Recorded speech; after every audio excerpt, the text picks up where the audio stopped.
Noon pa man ay business-minded na po talaga si Paula Pescador.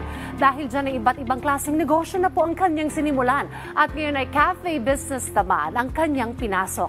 Alamin natin ang kanyang business story dito lang sa Negosyo Tayo. Coffee is one of the most popular beverages in the world. Marami sa atin ang sinisimula ng araw sa pamamagitan ng pag-inom ng kape. Dahil dyan, isang coffee shop business ang aming pinuntahan upang alamin ang kanilang sikreto sa successful na negosyo.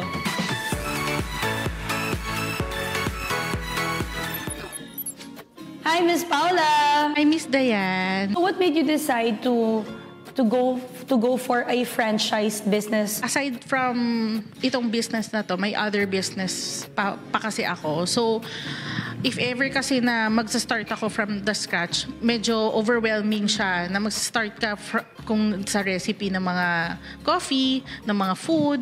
So, might as well, support na lang doon sa existing brand naman na. And then, yun nga, mas napapadali. And just grow the business. Yes, mas napapadali for you na magkaroon ka ng passive income. So, besides doing this business, do you have other work? I'm a floral designer po and eventually event styling na rin po talaga ako.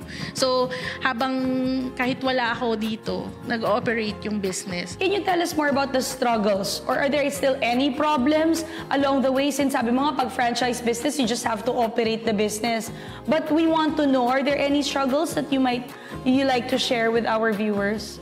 Yun nga, pag sinabi nila kasi yung franchise, akala nila smooth lang na wala kang gagawin, literal. Pero you have to learn the brand.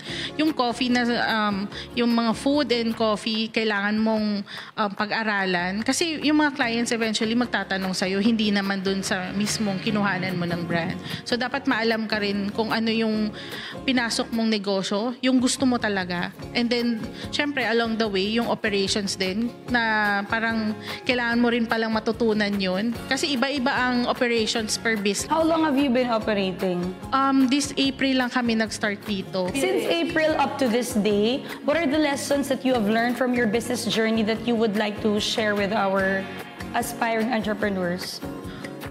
Yun nga, continuous learning. Hindi ka pwede na mag-stick lang sa iisang yung type of marketing mo. Paano mo sila mahahatak dito? And then yung lugar, since yung Gen Z, mas iba yung market nila. So, yan, mas wini-welcome namin sila. Pwede sila mag-TikTok dito, mga ganun. Any tips na pwede natin ibigay sa mga gusto rin mag-start ng business katulad mo? Tips lang is, alamin nyo talaga na gusto nyo yung pinasok nyo. Pangalawa is, dapat alam nyo yung brand na papasukin nyo na dapat na well-established na siya. And then, yun nga, kailangan, try mo muna yung gusto mong i-franchise. Mahirap kasi yung sinabi lang na, ay, kumita ako ng ganito, na ganyan. Pero hindi mo naman talaga alam yung pinasok mong food business. So, dapat at least alam mo yung pinasok mong food business na kukunin mo.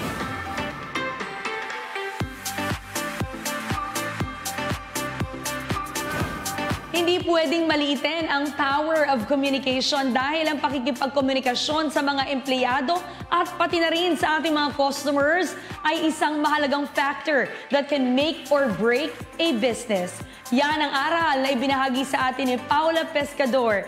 Sa susunod po na episode ay another business story at business tips na naman ang ating pag-uusapan. Kaya naman, tara, negosyo tayo!